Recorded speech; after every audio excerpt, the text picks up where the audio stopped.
Osez entreprendre. Osez entreprendre. Osez entreprendre. Osez entreprendre, votre émission dédiée à l'entrepreneuriat. Vous êtes entrepreneur, futur entrepreneur, quel que soit votre secteur d'activité, Osez entreprendre donne la parole aux porteurs de projets pour qu'ils franchissent le pas, mais également aux chefs d'entreprise pour qu'ils fassent bénéficier de leur expérience. Car l'accompagnement, c'est la garantie de réussite des pépites de demain. Et si Mimi vous accompagne sur le long de l'entrepreneuriat, tous les samedis à partir de 11h GMT sur la fréquence 95.5 Nana FM, la plus belle dame de Lomé. La plus belle dame de Lomé. Bonjour à vous mes chers auditeurs et merci d'être avec nous au rendez-vous des entrepreneurs. Osez entreprendre, cette émission qui décortique les mécanismes de création entrepreneuriale et donne la parole à ces entrepreneurs pour qu'ils partagent avec nous leur expertise, leur expérience et aussi motiver ceux qui se cherchent encore. Vous êtes chef d'entreprise, vous êtes porteur de projet, ne changez pas de fréquence, vous êtes bien sur la plus belle dame de Lomé, Nana FM. Osez entreprendre.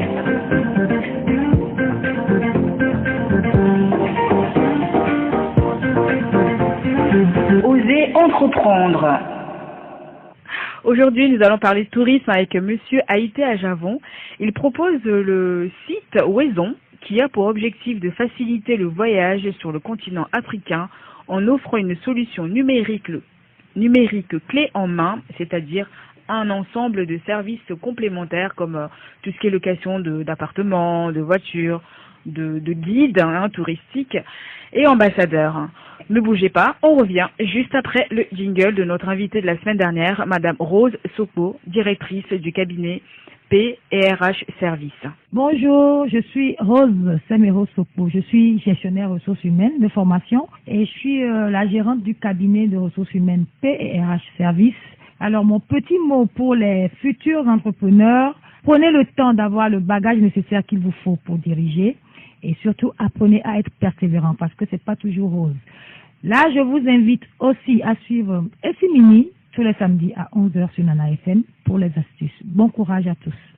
Osez entreprendre.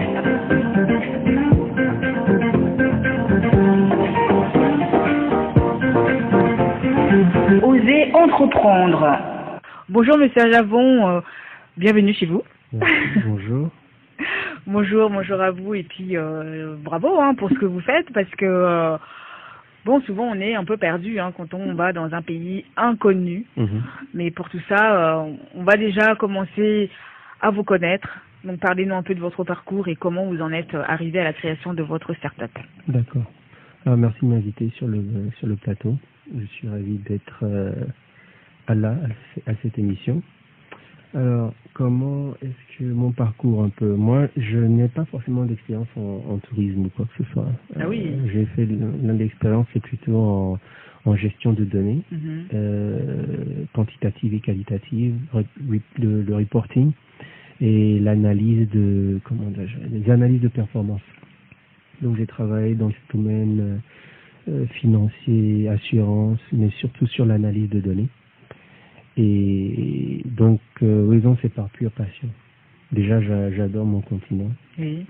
Et donc, étant à l'étranger déjà à New York, ma passion m'a poussé vers un groupe qui faisait des soirées. D'accord. Donc, pour moi, c'était une façon de promouvoir la musique africaine dans des soirées à New York. Et il y avait des gens qui venaient de tous les horizons et ça faisait plaisir de voir des gens qui sont en train de danser sur la musique africaine. Même par exemple des Japonais, tu es là, tu as vraiment les yeux écarquillés quand tu les vois danser sur la musique africaine. Donc c'était super. Aujourd'hui, maintenant, par exemple, la musique africaine, surtout avec la musique nigériane, c'est devenu quelque chose de courant. On l'entend ça sur les ondes des radios américaines, mais à l'époque, nous, on le faisait. C'était pas encore ça. C'était pas encore ça. Donc voilà. Et donc c'est dans cette optique-là que finalement, j'ai toujours eu cette passion pour l'Afrique et pour moi, c'est ma façon de contribuer encore au développement du continent africain. Et comment est-ce que ça a commencé en fait? C'est parce qu'en 2015, j'étais à Lomé et j'ai eu un séjour plus long que prévu. et j'ai eu besoin de louer une voiture. Et le processus de louer une voiture était juste trop compliqué à mon goût. On m'a passé des numéros de téléphone. Alors j'appelle quelques numéros de téléphone, je demande quel genre de voiture avez-vous. On me dit quel genre de voiture vous voulez. Je demande combien ça coûte la location. Ils me disent vous la voulez pour combien de jours. Donc quand vous avez 4 numéros et qu'il faut faire ça 4 fois, vous n'avez même pas vu les véhicules. Sinon, pardon, il y a mieux, il doit y avoir mieux que ça comme solution. Et bien sûr, voilà, j'avoue un peu avec l'esprit un peu à l'américaine de pouvoir voilà voir avec la technologie, voir des photos à partir de son phone, d'avoir les informations qu'il faut pour prendre la décision sans avoir à parler à personne. Donc j'ai eu ça, en même temps j'ai eu l'expérience aussi avec des membres de famille qui avaient de temps en temps qui rentraient et qui voulaient des hébergements. Mais en fait ils utilisent en fait ils demandent aux membres de famille en fait de leur trouver ces hébergements. Et le problème parfois c'est que ils ne sont pas sur la même longueur d'onde par rapport à la qualité, le standing d'un appartement. Alors voilà, par exemple mon frère qui demande un appartement au standing et des fois les images, enfin ce qu'on lui envoie, ça n'a rien à voir. Ça n'a rien à voir avec la réalité. Voilà. En fait, ça n'a rien à voir avec ce que l'autre personne ici pense que ça c'est du haut standing. Donc voilà, il y a ce problème là. Et bon, ça c'est un problème parmi tant d'autres, mais aussi en fait c'est que des fois aussi, comme vous dites, la réalité, voilà quoi, la réalité autre par rapport à la qualité des hébergements, ce qu'on dit qui est bien et voilà. Donc il y a eu ça et finalement il y a eu les guides. Moi-même j'ai voulu engager des guides pendant que j'étais là, et parfois avec les guides, en fait les guides ils disent, quand vous leur posez des questions, ils disent oui à tout. Vous connaissez ici? Oui, je connais. Oui. Ils disent jamais non. Pourtant, ils n'ont pas l'expérience et après, on se rend compte sur le terrain que voilà, quoi, ils connaissent pas. Donc, j'ai créé, c'est comme ça que l'idée de Wezon a germé en moi, en 2015. Mais ça m'a pris jusqu'à 2018 pour m'engager pleinement. 3 ans. Donc, 3 ans pendant lesquels j'ai fait des recherches un peu à gauche et à droite. C'est-à-dire, en allant, pendant mes congés, j'allais dans différents pays pour voir si le problème que j'ai rencontré au Congo, Togo, est-ce que c'est un problème, voilà, dans les autres pays? Parce que je pensais plutôt à une solution continentale. Oui. D'accord? Donc, je suis allé au Kenya, au Rwanda, Bénin, bien sûr, à côté, Ghana, Côte d'Ivoire, Sénégal. Donc, j'ai fait ces pour voir. Et il s'avérait que, voilà, le problème était le même. Donc, finalement, en 2018, c'est progressivement, parce que je voyageais, je m'y suis mis à plein temps. Voilà. Et j'ai commencé à chercher à créer le site. Voilà. Mais là aujourd'hui, c'est vrai que les gens qui sont à l'extérieur, quand ils viennent en vacances ou viennent voir la famille, c'est vrai que c'est de bouche à oreille. Hein. Est-ce que toi tu connais ça et comment toi tu arrives à leur faire comprendre que sur ce site-là, vous pouvez tout avoir. Hein. Comment tu fais l'approche? Bon, de toute façon, c'est toujours quelque chose sur lequel on travaille. Hein. Parce que la communication n'a pas encore vraiment fait à grande échelle, je dirais. Mais déjà, on fait comprendre que la particularité de Wezon, parce qu'il y a des services aujourd'hui d'envergure internationale, vous pouvez trouver des hébergements. Il y a Airbnb, il y a Booking.com qui spécialise dans les hôtels, mais Airbnb c'est plus dans les maisons, les appartements et tout ça. Mais la particularité de Wezon, c'est que nous vérifions les hébergements, nous vérifions les véhicules. Il y a des gens sur le terrain qui font ce travail-là. Voilà, je l'ai fait moi-même. Ah oui. Je l'ai fait moi-même. Je vais jusqu'à tirer les chasses d'eau pour s'assurer. Voilà, c'est le genre de vérification qu'on fait. Parce qu'il n'y a rien de pire que, par exemple, d'arriver quelque part, vous avez pris un appartement, vous êtes arrivé là-bas à 20h, d'accord, vous avez payé cher pour arriver à l'appartement, vous tirez la chasse, ça marche pas. D'accord, c'est pas marrant. Et j'ai déjà vu ça pendant que j'étais en train de faire des vérifications. Voilà, une chasse qui ne marche pas. Pourtant, la personne qui était là avait un petit regard moqueur quand elle me voyait en train de tirer les chasses jusqu'au moment où j'ai tiré une chasse qui ne marchait pas. Et je lui ai dit, vous savez, ce sont des appartements qui coûtent à peu près 75 000 francs la nuitée. Vous allez avoir un client qui vient, qui paie 75 000 francs la nuitée, la chasse, tout, ça ne marche pas. Voilà. C'est horrible. Et comment s'est passée la mise en place de Wezon ici au Togo? Bon, au début, c'était vraiment simple. Il y avait aucune mise en place. Moi, c'est mode start-up. Hein. On fait et puis après, après on gère, on légalise les choses. Mais au début, c'était juste essayer de voir si il y a des propriétaires d'hébergements meublés qui aimeraient adhérer à une plateforme, à un site internet. Je leur expliquais un peu le concept. Et voilà, on a commencé comme ça. D'ailleurs, mon premier partenaire, c'était au Bénin. C'était même pas au Togo, qui a bien voulu signer un contrat avec nous, parce que tous nos partenaires signent des contrats avec nous, parce qu'il faut quand même, on a un règlement Donc, il faut qu'ils adhèrent à notre règlement. Donc voilà, ça demande un contrat.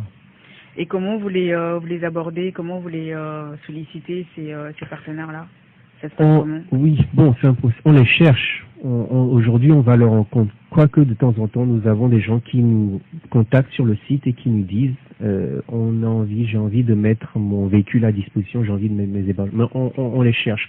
On les cherche en ligne. Oui. On les cherche en ligne, on fait des recherches en ligne, on voit les photos, on voit ce qu'il y a à voir, et puis après on les contacte. Si des fois ils ont des sites internet, des fois ils sont sur les réseaux sociaux, parfois c'est du bouche-oreille aussi, il y a des gens qui nous recommandent certaines personnes. Donc pour l'instant, c'est vraiment aller à leur rencontre et leur expliquer ce qu'on fait. Donc on leur envoie un petit prospectus et qui leur explique qui nous explique comment on fonctionne, comment Wezon marche. Et puis après, bon, ils ont des questions à nous poser et puis on passe à la phase où on leur envoie le contrat, on vient vérifier les maisons, on prend des photos, on prend des vidéos. Vous-même, quoi. Oui, voilà, nous-mêmes. Voilà. Pour les véhicules, on les fait inspecter par un mécanicien qui approuve que le véhicule est bel et bien en état d'être conduit dans les rues avant qu'on ne fasse un partenariat. Donc vraiment, pour nous, c'est la qualité, c'est pas la quantité. Et qu'est-ce qu'on y trouve sur le site Wezon?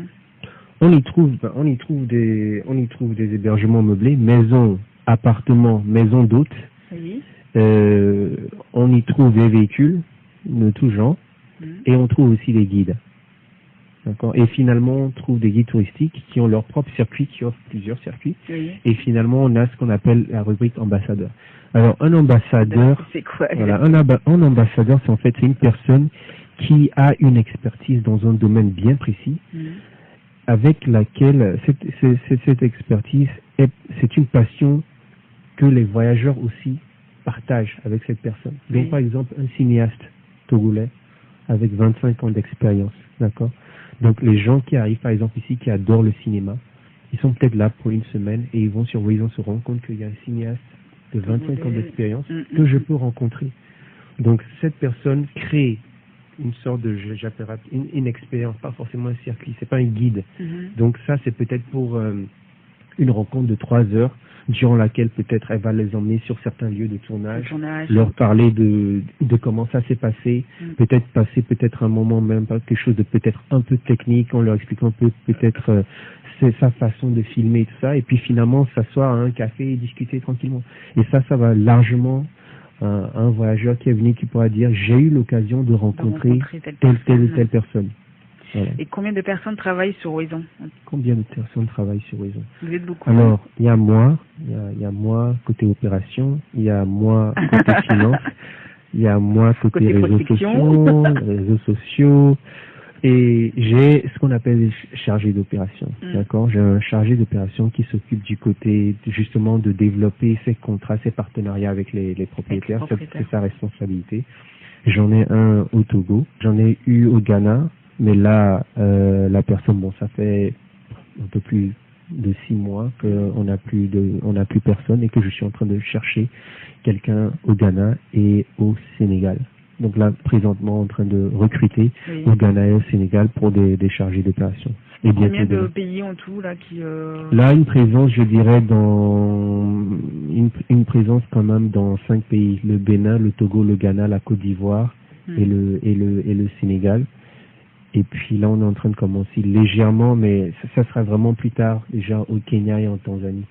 D'accord, peu importe où on est, si on a envie d'aller dans ces pays, on trouve toutes ces informations. On peut trouver certaines choses, oui. D'accord. Il y a des pays où il y a beaucoup plus à offrir que d'autres. Les prestataires avec qui vous travaillez payent quelque chose? Non. Droit d'inscription? Non. Aujourd'hui, en tout cas, pour le moment, non. Ils ne payent rien du tout. Non? Non. Mais vous avez une commission, quand vous gagnez quelque chose. Oui, bien sûr. Oui, nous on y gagne une commission pour toutes les réservations qui sont faites. Donc voilà, donc c'est comme ça que nous gagnons notre vie, grâce aux commissions qu'on arrive à percevoir au moment de réservation. Aujourd'hui, pour le moment, c'est très simple. Ça ne les engage pas en grand chose de s'inscrire à Wezon, à part de respecter notre règlement. Voilà, même pour les photos aujourd'hui, pour le moment, c'est nous qui prenons tout en charge. D'accord. Mais voilà quoi, pour les auditeurs, ça va bientôt changer. Mais pour le moment, c'est toujours comme ça, c'est tout à notre charge. Et quels sont les défis auxquels vous faites face au quotidien? Multiples, il y en a plein. Il y en a plein. Il y en a plein. Tous les jours, c'est quelque chose. Par exemple, quand vous pensez au fait, la procédure de transformer un partenaire, voilà, d'avoir quelqu'un qu'on pense à être devenir un partenaire et que leur bien est sur notre site, ça prend du temps. Imaginez par exemple quelqu'un qui est propriétaire de voiture. Nous avons des fois prendre les rendez-vous pour qu'ils aillent par exemple emmener leur voiture au mécanicien, pour qu'on fasse les photoshoots, par exemple quelqu'un qui a 5 ou 6 voitures. L'idéal c'est quoi? C'est qu'on fasse les 5 voitures, qu'elles passent au mécanicien le même jour. Et qu'après quand on veut faire le photoshoot, on a les 5 voitures. Mais vous avez des moments parfois où il y a certaines personnes qui sont pas prêtes à faire le sacrifice qu'il faut pour respecter par exemple les rendez-vous. Alors on a prévu par exemple que ça va être un shoot de 4 voitures et puis on dit ah non il y a 3 voitures qui sont parties là donc ça va être un photoshoot avec une seule voiture. Ouais, et voilà, donc ça ce sont le genre de défis qu'on a quand par exemple le photographe il est payé pour ce jour-là pour faire un shoot de 4 voitures. Pas pour faire un shoot d'une seule voiture. Et de devoir revenir peut-être faire un shoot encore d'une autre voiture une autre fois. Voilà, ça c'est un des défis parmi tant d'autres. Ou des personnes aujourd'hui, par exemple, on ne paye qu'en ligne. D'accord. Donc parfois des gens qui nous disent que ah non, qu'ils peuvent pas payer en ligne. Là, parce que pas mal de gens n'utilisent pas leur carte. Oui, mais non seulement ça, des fois il y a des gens qui ont des cartes, mais malgré tout qui ne veulent pas payer avec leur carte. Donc voilà, ce genre de. Et vous faites comment quand c'est comme ça? Mais quand c'est dans un autre pays. Oui, dans un autre pays, voilà, vous utilisez votre carte. C'est tout. C'est tout ce qu'on a de toute façon. Ouais. Il n'y a pas moyen. Peut-être au Togo, sur le plan local, oui, on peut avoir quelqu'un qui paye en espèces. Mais ça nous permet pas.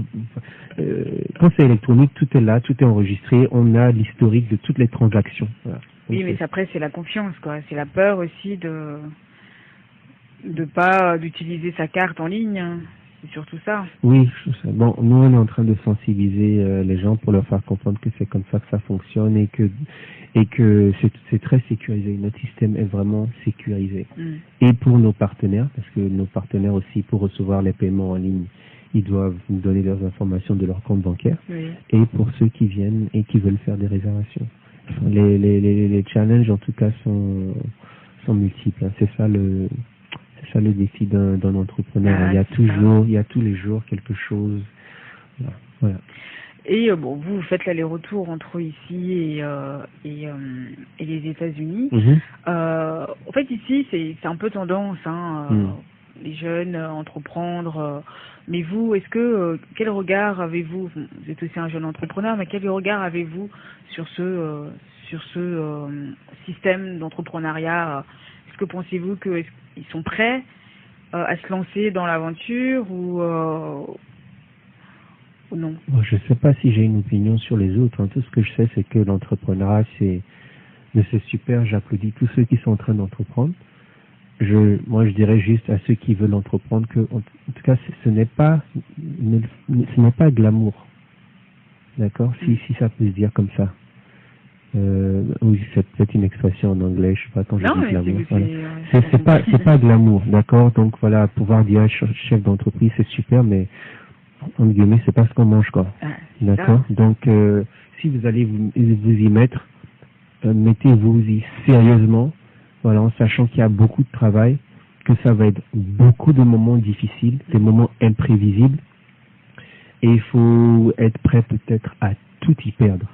Donc voilà ce que je veux dire par rapport à moi. J'applaudis tous ceux qui sont en train d'entreprendre et je demande aussi au public togolais d'encourager les gens, pas juste dans la bouche, mais dans les actes. D'accord? Il suffit pas d'applaudir quelqu'un, de dire très bien par exemple sur Facebook. Allez acheter son produit, partagez le produit sur Facebook, parlez-en. Voilà, il y a telle personne qui fait ça. Pourquoi est-ce qu'on n'irait pas, quelqu'un ouvert un restaurant, pourquoi est-ce qu'on n'irait pas essayer à son restaurant, pourquoi est-ce qu'on n'irait pas acheter son produit? Voilà comment on épaule les entrepreneurs. Et comment voyez-vous l'évolution de Wezon dans les prochaines années? Dans les prochaines années, déjà c'est de vraiment être bien assis en Afrique de l'Ouest. Donc, par exemple, je dirais, par exemple, quand vous allez sur Wezon d'ici 2 ans, c'est-à-dire que vous avez des centaines d'annonces par pays, Oui. que ce soit le Bénin, que ce soit le Togo, tout le Togo. Donc ça ne va même plus être juste les capitales, mais du nord du nord jusqu'au sud. Est à l'ouest, vous allez avoir des hébergements disponibles. Togo, Bénin, Ghana, Côte d'Ivoire, Sénégal, Burkina Faso, tout ça, Kenya, Rwanda. Ouais. Donc voilà, et à long terme, de toute façon, c'est l'Afrique tout entière. C'est ça, l'horizon. C'est couvrir l'Afrique tout entière. Donc, l'horizon, ça répond à 3 questions. C'est où est-ce que je dors? Comment est-ce que je me déplace? Oui. Et quelle activité est-ce que je fais quand je voyage dans un pays? Donc voilà les 3 questions auxquelles on répond. Après, si vous voulez savoir où est-ce que vous allez manger, bon, c'est pas ça qui va déterminer si vous allez aller quelque part ou pas. Donc c'est ça les questions les plus importantes auxquelles on répond. Voilà. Et d'autres projets à venir? Oui, de toute façon, dans Horizon, il y a beaucoup de trucs intéressants. Hein. Il y a beaucoup de trucs intéressants qui seront faits. Donc, franchement, vouloir s'étendre dans 54 pays. Ah, c'est énorme. Ça se fera pas en 2-3 ans, d'accord? Donc, voilà, quoi. Je ne pense pas que, il y a des projets, mais tout est relié à Horizon, tout est relié au tourisme, tout est relié à comment, rendre le voyage en Afrique excitant. Et pas que pour les gens qui viennent, entre guillemets, de la métropole. Horizon, c'est aussi pour les Africains. Oui, d'accord? C'est pour les Togolais eux-mêmes qui se disent, par exemple, ce week-end, on va où? Ou dans un mois, on aimerait bien aller quelque part, on veut sortir de Lomé, où est-ce qu'on va? Et ben, vous allez sur Horizon pour trouver ce que vous voulez. Parce que je pense que des fois, quand on parle de tourisme, je ne sais pas pourquoi, mais les gens pensent toujours, jamais les gens qui sont dans le business, ils pensent européens. Ensuite, européens, ou parce que c'est beaucoup les Européens qui viennent, ou américains, ils pensent blanc. D'accord? C'est pas comme ça qu'on voit la chose, et on va communiquer de façon, on va communiquer aux Togolais, on va communiquer aux Béninois, aux Ghanéens eux-mêmes. Parce que de toute façon, il y a un bon nombre de personnes qui recherchent ce genre de service. Voilà. Il y a énormément de pays à découvrir aussi. Hein. Il y a énormément de pays à découvrir. Donc voilà, on va commencer commençons par connaître nos propres pays. Pays d'abord, ouais. Ouais. C'est ça. Et où est-ce qu'on peut vous trouver? Sur notre site, c'est Horizon, mais Horizon, c'est pas le Horizon classique, hein, c'est W-E-Z-O-N. D'accord? Donc, W-E, c'est www.wezon.co. Donc, c'est pas .com, c'est wezon.co. Ou sinon, sur Instagram, c'est Wezon, W-E-Z-O-N, ou sur Facebook, W-E-Z-O-N. Voilà. Oui, parce que c'est pas le Wezon. Voilà. Qu'on connaît. Ouais, c'est pas le Wezon qu'on connaît. Tout simplement aussi parce que pour moi, c'était une question de phonétique. Quand j'ai créé, je suis en train de créer une compagnie envergure internationale, j'ai pensé à comment est-ce que les gens pourraient le prononcer. Et quand il y a le O devant, ça bloque les gens. Surtout à l'international. Ils savent pas. Alors que, quand c'est W-E, spontanément, bon, ils se débrouillent. Wezon, mais. Ah oui, parce qu'avec le O, ça complique. Voilà, avec le O, ça bloque et on ne sait pas. Donc, il faut que ce soit un nom qui soit facilement, prononçable, mais en même temps, c'est toujours Wezon. Hein. Oui. C'est toujours Wezon. Donc, voilà. Wezon. Qui veut dire bienvenue, quoi. Voilà, qui veut dire bienvenue. Exactement. On arrive à la fin de l'émission, hein, monsieur Ajavon. Un grand merci à vous de nous avoir accordé du temps sur la FM. Puis un petit message de fin. Je dirais voyager, découvrir votre pays. Voyager pour moi, ce n'est pas par exemple 1 heure. Voyager, c'est peut-être aller juste à 30 minutes. D'accord? Et voyager, ça n'a pas besoin d'être cher, mesdames et messieurs. Franchement, on peut s'organiser et faire des voyages, ça vous coûte juste 10 000 francs, même moins. D'accord? Donc, découvrez votre pays, voyager. C'est tout ce que j'ai à dire aujourd'hui. Merci. Voyager avec Wezon. Voilà. Voilà, c'est fini pour aujourd'hui. Osez entreprendre. Si vous aussi, vous souhaitez vous exprimer dans l'émission, appelez-nous au 79 84 27 52 ou sinon, envoyez-nous juste un email à oserentreprentre228@gmail.com. Merci à vous tous ceux qui nous suivez tous les samedis. Merci pour votre confiance et votre fidélité. Merci à Stan à la réalisation. Merci à Faustin, merci à Cathy, merci à First Digital Impact. Un gros bisou à ma fille, à mes parents et puis également aux enfants de l'association Initie Africa Agbavi, au Agbavi Plage. Hein. C'est l'association qui œuvre pour la santé, l'éducation et l'environnement, car la jeunesse est l'avenir de toute une société. Et c'est dès le plus jeune âge qu'il faut les accompagner et leur faire comprendre les enjeux de demain. Voilà, je suis Essie Mimi sur la plus belle dame de Lomé, Nana FM. À la semaine prochaine.